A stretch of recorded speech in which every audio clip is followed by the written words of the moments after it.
नमस्कार, मैं अक्षर नामदेव के 12वीं कक्षा का एस यूनियन का एक छात्र हूँ। मैं आज आप सभी के सामने ऑनलाइन महाविद्यालय इस विषय पर चर्चा करना चाहता हूँ। तो देखा जाए तो आजकल सभी चीज़ें ऑनलाइन ही होने लगी है। हमें अगर खाना खाना है या फिर होटल का खाना खाना है तो भी हम बाहर का ही खा लेते हैं ऑनलाइन मंगा के। और किसी से बात करना है तो ऑनलाइन हो जाता है।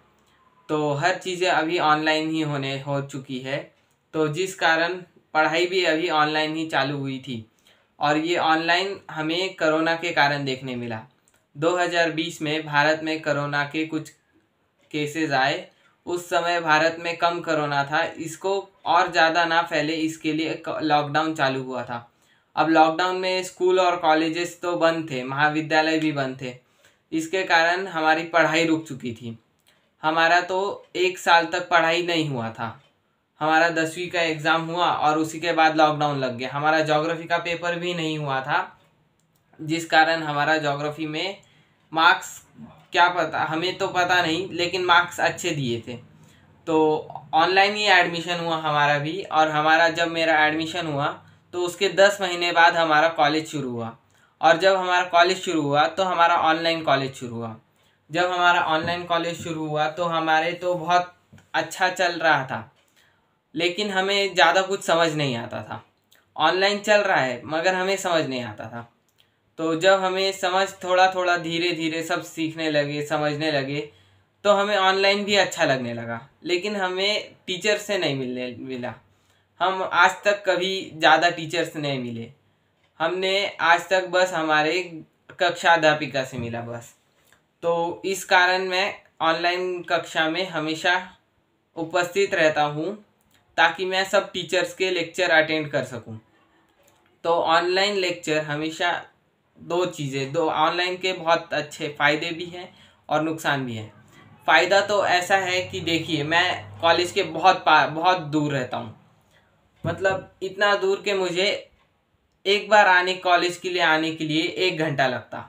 और अगर मैं रोज़ कॉलेज आना जाना करता तो मुझे डेली 2 घंटा आने जाने में जाता, और जिससे मेरी थकान बहुत महसूस होती। तो मेरा थकावट भी बच जाता है ऑनलाइन के कारण, और मेरा ट्रैवलिंग का भी टाइम बच जाता है। और इस टाइम को मैं अपने पढ़ाई में यूज़ करता हूँ। तो जब मैं इस टाइम को अपने पढ़ाई में यूज़ करता हूँ तो मेरा दिमाग और ध्यान हमेशा पढ़ाई में ही ध्यान में रहता है। और ऑनलाइन के कारण हमें एक चीज़ मिली है, हम लोगों के बीच में कम गए और हमारे वजह से कोरोना कम फैला। और हम जहाँ जितने भी बार बाहर जाते हैं, हम कोरोना फैलाने के लिए नहीं जा पाते। हमें कोरोना से बचना है, इसीलिए हम ऑनलाइन महाविद्यालय रखे हैं। तो ऑनलाइन महाविद्यालय के कारण बहुत कुछ फ़ायदे होते हैं। जैसे मैं तो बहुत खुश था ऑनलाइन महाविद्यालय के कारण, लेकिन जब मुझे मेरी 11वीं चले गई और जब मेरी 12वीं शुरू हुई तब मुझे पता चला कि ऑनलाइन बहुत ही हानिकारक हो सकता है। क्योंकि जब भी हम ऑनलाइन लेक्चर अटेंड करते हैं तो हमें ये एहसास नहीं होता है कि हम लेक्चर में बैठे हैं या नहीं बैठे हैं, और हमारा ध्यान लेक्चर्स में कम, आजू बाजू की चीज़ों में ध्यान ज़्यादा रहता है। तो अभी ध्यान ज़्यादा आजू बाजू में रहता है, इसके कारण मैं लेक्चर में अटेंड नहीं कर पाता हूँ। जैसे मैंने लेक्चर चालू किया और मेरा ध्यान बाहर चला गया। तो इसके कारण जब हम ऑनलाइन के जगह कॉलेज में जाकर लेक्चर अटेंड करते हैं तो हमारा ध्यान हमेशा टीचर पे ही रहता है, क्योंकि टीचर सामने ध्यान देती है बच्चों पर। और ऑनलाइन में टीचर को भी पता नहीं रहता है कि कौन सा बच्चा लेक्चर अटेंड कर रहा है और कौन सा नहीं। तो इस कारण ऑनलाइन की एक बार हार है कि बच्चा पढ़ रहा है या नहीं, कि ये टीचर्स नहीं पता कर सकते हैं।